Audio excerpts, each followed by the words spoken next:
Tonight on WTOP-10 Nightly News, Oswego's Office of Sustainability is hosting Arbor Day at Rice Creek. And a huge price increase for people looking to take the train to the World Cup. Plus, thunderstorms earlier in the day and sun during the afternoon. What does this look like for the rest of the week? Find out as WTOP-10 News starts now.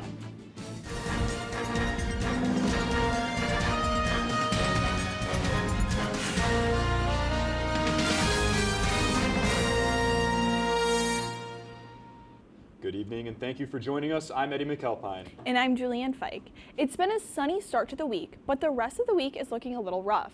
With more on the rain-filled forecast, here's Storm Team 10 meteorologist Bradley Jacobs. Bradley? Thanks, guys. And don't let that sunshine we saw today fool you guys, as we have a midweek severe weather threat incoming later on this week, bringing the chance of thunderstorms, damaging winds, and even floods as these warmer temperatures begin to settle in. And as I mentioned before, those April showers are going to continue on into the week, and we are going to see a lot of rain over the course of the week. And is that second spring trial coming to an end? I'll have all that more in my full weather forecast ahead. But for now, back to the desk. Thank you, Bradley. Our top story this Tuesday evening, the closure of Ruby Tuesdays here in the city. The Oswego Ruby Tuesday location has been closed and put up for sale following multiple closures in recent years. A persistent fruit fly infestation shuttered the restaurant twice in November of 2024 and June of last year. The restaurant did work with contractors to try and alleviate the problem, just to reopen and eventually close again to address the fruit fly issue. There's no clear direction for the restaurant chain, with more than 185 locations shutting down since the COVID pandemic.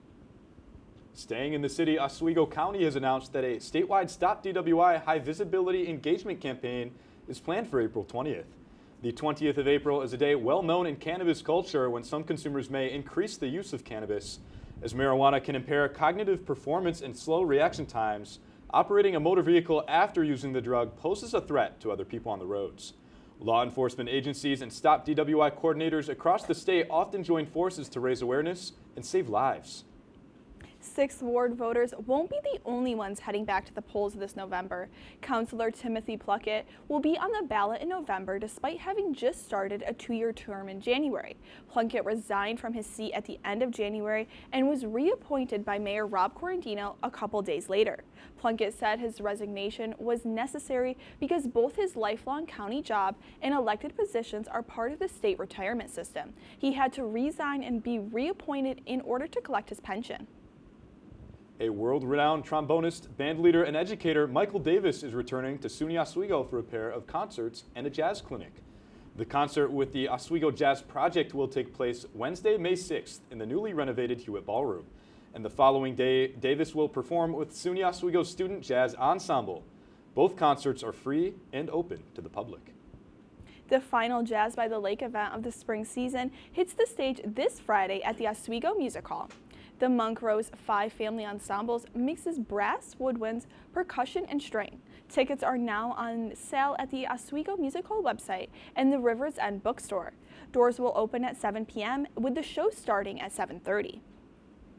SUNY Oswego's Office of Sustainability is hosting Arbor Day at Rice Creek. This event will take place on April 25th from 10 to 2 p.m. The day will begin with a pancake breakfast followed by various arts and crafts and a guided nature walk. The cost to attend the breakfast is a suggested donation of $10. Earlier this evening, the Marano Campus Center hosted a night of divination. Students were able to come in to get a free reading. Organizers also sold crystals, jewelry, and other trinkets. This event is held once a year and brings publicity to divination and readings. Well, Julianne, finals are coming soon and weather's getting warmer. I'm starting to want some ice cream. Yeah, me too. Our news reporter, Soad Ahmoud, has more on the place that you can go to get ice cream. Soad? Thank you, Julianne. We have entered ice cream season as Bev's has opened back in spring 2026. Here's more on my adventure at Bev's.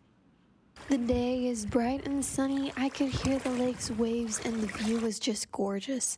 Judy McManus says how it is time for Bev's to be back. It's about time. It's the middle of April. I would have them be open year-round. As Judy wishes Bev stays open all year long, Bruce Homestock, class of 1974, mentions how he comes back to visit Oswego once in a while, and Bev's was his first location. We had been talking to some friends, and they mentioned the stands, and it just put the idea of ice cream in their heads, so here we are at Bev's. Customers have surely been looking forward to Bev's opening, and employees as well. Rachel Myers mentions the process to open Bev's and says today is her first day back. The owners do a lot of work to prepare opening it back up, and then we just opened yesterday, so we're just coming in to start working today. Not only is it Myers' first day back, but another employee, Bridget Prespire, says she's glad to be back. It feels really good to be back. I mean, the people and customers are great here, so it's always like a fun experience working here. Bev's has opened back up with berries of different flavors, and I'm very excited, including toasted coconut. This was such a fun experience. My biggest advice is if you're going to Bev's during sunset time is the best time to go. That is all for me. I'm Swad Hamoud. Now back to the desk. Thank you, Soad. Now to the city of Syracuse. A 15-year-old boy has been charged in connection with a deadly shooting outside of the Destiny USA Mall last month. Police say the teen was arrested Monday in the death of Lamar Sparks, a 21-year-old who later died from a gunshot wound. The teen is being held at the Hillbrook Detention Center and is charged with robbery, criminal use of a firearm, and criminal possession of a weapon. Staying in Syracuse, a man has been accused of helping a person plant an explosive device in his ex-girlfriend's vending machine. The 30-year-old man, Bay Rosario, has been arrested on 8 charges, including first-degree arson, while being accused of helping another person plant an explosive device inside the vending machine. The machine is owned by Rosario's ex-girlfriend, and an unnamed co-defendant is responsible for lighting the device that caused the vending machine to explode. Police have yet to release who the co-defendant is. Hundreds of people gathered this morning for the unveiling of a monument for 2 fallen police officers. The monument is on the grounds of James Pass Arboretum on Tipperary Hill and is dedicated to Onondaga County Sheriff Lieutenant Michael Husak and Syracuse police officer Michael Jensen. The ceremony took place on the 2nd anniversary of their deaths. A gunman shot and killed the 2 officers in an ambush in Salina. Another big unveiling in the city of Syracuse. The name has been revealed for the upcoming Syracuse Inner Harbor Aquarium. Onondaga County Executive Ryan McMahon announced that the long-awaited aquarium will be named the Harbor View Aquarium. The aquarium will be home to over 13,000 different fish and 300 species, from sharks to piranhas. Joe Biden visited Syracuse University today, returning to his alma mater for the unveiling of his portrait at Dean Hall. The former president, who graduated from Syracuse in 1968, reflected on his time at the university. Artist Michael Shea Neal painted the oil portrait of Biden, which was completed over the course of a year. Biden says he wishes that students walking by the portrait will be reminded of the greatness and power of our democracy. Another big Syracuse headline is 2 upcoming R&B artists will be coming to Syracuse for a big concert. The JMA Wireless Dome will host Usher and Chris Brown on Saturday, August 1st as part of the Live Nation's R&B Tour Raymond Brown tour dates. Tickets go on sale April 27th, with Syracuse being the only New York stop on the tour. Another big concert coming to Central New York as well. Sublime will perform at CMAC in Canandaigua in late August. And this past Saturday and Sunday, the Westcott Theater in Syracuse held a vintage thrift event. WTOP-10's Leon Brooker went to the event and he's here to tell us more about it.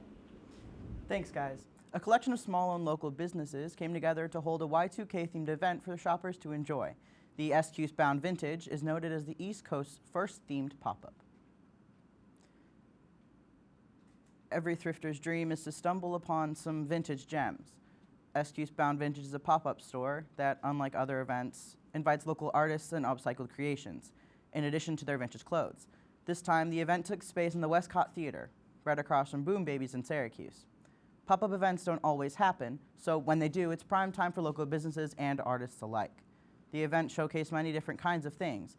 It mainly consisted of clothes, but displayed shoes, jewelry, hats, and so much more.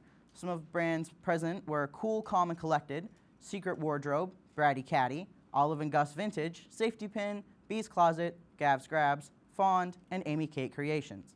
Although the long lines at the entrance may deter some buyers, the possibility of good finds keeps others going. SQ's Bound Vintage can be found on Instagram for the next updates on their upcoming appearances. That's all from me. I'm Leon Brooker, and back to you guys at the desk. Thank you, Leon. Still ahead tonight, more on the protests out of New York City. Plus, I'll have a full look at the full weather forecast when we come back. You're watching WTOP-10 Nightly News.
$50. You better watch out. He's got to swat you like a bug.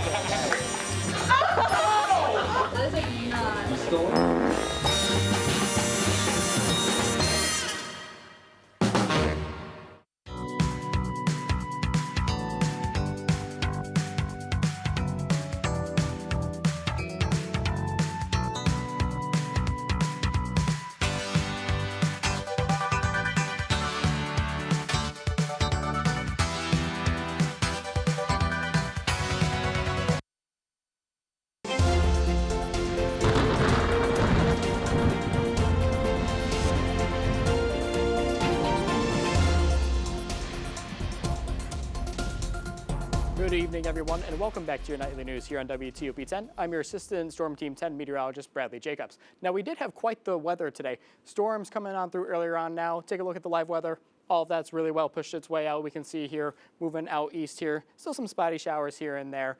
But currently, again, we have those clouds kind of starting to settle in a little bit more now. Mostly cloudy at 50, 52 here. Dew points down at 50, so we're going to have that really kind of mild, humid night here. There's going to be a lot of moisture in the air, that humidity at 93%. Wind still calm for the most part. We're going to be slightly picking up a little bit more from the west at about 9 miles per hour. And that pressure a little bit below 1,000 millibars, kind of indicating that rain we saw earlier and still kind of for what we're about to see to come over as the week continues. Temperatures, much warmer from where they were a week ago and much like where we were 2 weeks ago with those storms and tornado threats that were coming across the region. We see 57 in Fulton, 57 Fulton, 64 in Syracuse. Much more mild, much more almost summer-like temperatures we've been seeing kind of today. Now, as far as watches and warnings go, we did have severe thunderstorm watches all throughout areas here that has since ceased to expire. Was going to expire at 10 p.m., has now expired at 9. We had severe thunderstorm warnings kind of varying throughout. Now, this little green warning down here, that would be a flood warning here as we had a lot of rainfall, again, kind of just traveling down on through. A lot of rainfall falling in a short amount of time is going to lead to some flooding, especially since the rivers have already been really high. Now, one photo I was able to capture earlier today here shows this nice rain wall coming off of 481 down in Liverpool Clay area. And you can just see just how perfect that rain wall is. You got clear over here, got a little bit more clear over here, and then just a whole bunch of just rain. Driving through that probably would not have been fun. Thankfully, we made that out alive, and that made it through before I was even thinking about driving on through. Now, taking a look at the futurecast here, temperature is going to be dropping a little bit, but we're going to be expecting those rain showers heading into tomorrow morning. As the morning goes through on now, we'll see temperatures rise again. Heading into Wednesday night, some more thunderstorms. It's going to be well south of the Oswego area. They're going to make their way through the southern tier, bringing the potential of damaging winds, heavy rainfall, which might also lead to floods as well. And as we can see here Thursday morning, again, we got some rain showers, some more just nonstop action. these next few days. If you're planning to get getting the first mowing of the year, any outdoor plans, I'd really be holding off on those, putting them back a little bit more. Get another little cell coming up here Thursday evening up through the Syracuse area, going to be well south of Oswego here. That doesn't mean we might get some lake effect precipitation as these storms move on out through as well. Now, if you're going to gamble on this forecast, I'd show -500 that it's going to be rainy, and right here as well. Thunderstorms Wednesday, thunderstorms Thursday. Chance of rain showers Friday. We're going to be making our way out here a little bit there. It's not going to be a total washout, but these next 2 days of Wednesday, Thursday, there are going to be a little bit more total washout scenarios. Again, that's going to bring the risk of flooding. If you come across a flooded roadway, turn around, don't drown. Google Maps is going to be great for that. Gives you a whole bunch of other directions anyways when you're trying to get to your destination, so it shouldn't be a problem there. Chance of showers heading into the weekend, some afternoon showers heading into Saturday, and then heading on out through the rest of the weekend. Chance of showers heading into Sunday, and then clearing up, but again, cooler as we head into next week. Old man winter is not giving up, and that spring free trial is running out once again. But that's all for my weather forecast. Now back to you guys at the desk. Thank you, Bradley. A large activist group named Jewish Voice for Peace NYC took to the streets to protest the conflict overseas. Many protesters were sitting in the roadway when police asked them to leave or they would be arrested. Despite the warning, several refused and many were taken into custody. Altogether, 90 people were arrested and charged with disorderly conduct. The Trump administration agreed to return the pride flag to the Stonewall National Monument in New York City. The rainbow flag was removed in February following new federal guidance limiting which flags can be flown at national park sites. The decision sparked backlash from the LGBTQ advocates, calling it an attack on history. A group of nonprofits then sued the administration, arguing that removing the flag violated federal law. The administration agreed to a settlement, and the pride flag will be returned to the official flagpole within the coming days. New York City Mayor Zohran Mamdani has chosen East Harlem as the location for the first city-run grocery store. The new store will be home to more than 400 pushcart vendors and plans to serve roughly 25,000 people each day. The city-owned store will lower prices and increase food accessibility in the area. Mamdani plans to open a store in each of the 5 boroughs by the end of 2029. A growing landslide in a neighborhood in New York has homeowners increasingly concerned. They're worried about what's next and the repairs they might have to pay for. Natalie Caslatoni reports. It's been more than a week since Cardi Rynn and her family were forced to leave their Irondequoit home after noticing a massive landslide in their backyard. It was intense, stressful, just getting out of the house for our safety. The land behind 2 homes on Carl Sam Drive shifted April 1st following severe weather, and it is now less than 10 feet away from Rynn's foundation. Been waiting, trying to figure out the answers, hearing people out, no one's telling us. Rynn and her neighbor, Tessa Stafford, say there has been limited assistance from government officials. The state deemed the land private property, and homeowners insurance likely won't cover losses. As of Friday, both families applied for an emergency fill permit through the town to take matters into their own hands. It is going to be costly. You expect things to happen with your house and you have money set aside for that, but this is so far beyond what we've ever could have planned for. Stafford tells me she is expecting and hopes to bring her baby into a safe home come October. It's been a lot of extra strain that we were not expecting, but I also hope that it raises awareness for people in the community of, as the weather gets more extreme, this could happen to you, and is there a plan in place to protect us from this going forward? Stafford and Rynn say community support has been a silver lining. Roofing Rochester stopped by to reroute the drainage from the back of the house. We're happy that the community reached out to us. People we've never met before are willing to step in and help us in ways that government has failed us. County officials say they are in contact with those in the town and the state. As for the 2 women you heard from, they both have set up GoFundMe accounts. Emergency crews are responding to a freight train derailment in Northburg, New Jersey. The CSX train derailed near Tonal Avenue around 3:15 p.m. today. 13 cars derailed, including one carrying ethylene that leaked out as a result of impact. Hazmat teams are currently working to mitigate the damage, and no injuries have been reported. A large explosion has leveled a home in Rochester this afternoon. Dozens of firefighters responded to the scene to find heavy damage, but only a small fire, which they quickly got under control. No one was inside the home at the time of the fire, and no one was injured. Neighbors say they heard a loud boom in what felt like an earthquake before the house caught fire. The cause of the fiery explosion remains unknown.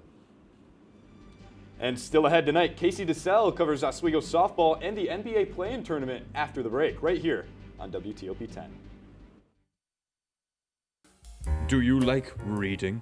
Do you like reading books? Do you like looking at books? Do you like having a collection of books in your living room? Now, before we get into the nitty-gritty, Spoiler alert! Okay, Laura, why did I write this in yellow? I told you! Welcome back between the pages.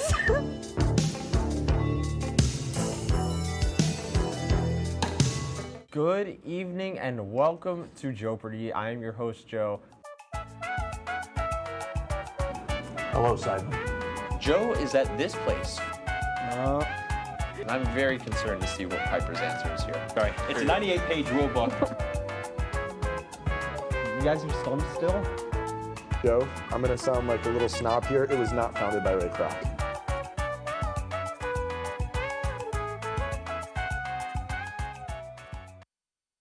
Welcome back, everybody. Season 2 of Oswego Lazo.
Welcome back to WTOP-10 Nightly News. I'm Casey DeSalle with your sports update. For Oswego State freshman outfielder Devin Trevisani, the journey to the baseball roster wasn't just about talent, it was about overcoming adversity. After battling learning challenges in the classroom and working his way up on the field, he's now facing another obstacle before his college career could even begin. Our WTOP-10 sports reporter, Parker Voris, has more. For Devin Trevisani, the journey to the SUNY Oswego baseball roster wasn't just about talent. It was about learning how to work around the odds. Growing up with a learning disability, he found his confidence on the diamond where he couldn't find it at the desk. I never felt confident in the classroom, but I felt so confident in the field. I used to always be ashamed about that, but with maturity, it just shows that growing up, you should be proud of who you are. That solution-oriented mindset helped transform him from what he calls a baby giraffe into a varsity standout. But just 2 weeks into his freshman year, the dream hit a wall. Trevisani suffered a back injury that he tried to play through so he could earn his stripes on the team. It felt like a bunch of knives in my back. And at that time I was using, it's called Atomic Bomb. It's this muscle rub that literally numbs everything out, and I still felt the injury through the muscle cream. And I would be calling my parents crying after practice because I was in so much pain. By March, the denial ended. An MRI revealed a stress fracture in his back, putting baseball on hold. For an athlete who had worked his entire life for this opportunity, missing his freshman season was a devastating blow. It's like telling a racehorse to stop racing. It takes away lifting and hitting for me. As a college athlete, that's all I do. But I really feel so optimistic about it now. I go in next year with freshman eligibility and with the experience of a sophomore. Devin is now finding a new rhythm, trading the bat for the paddle and leaning on his faith to stay grounded.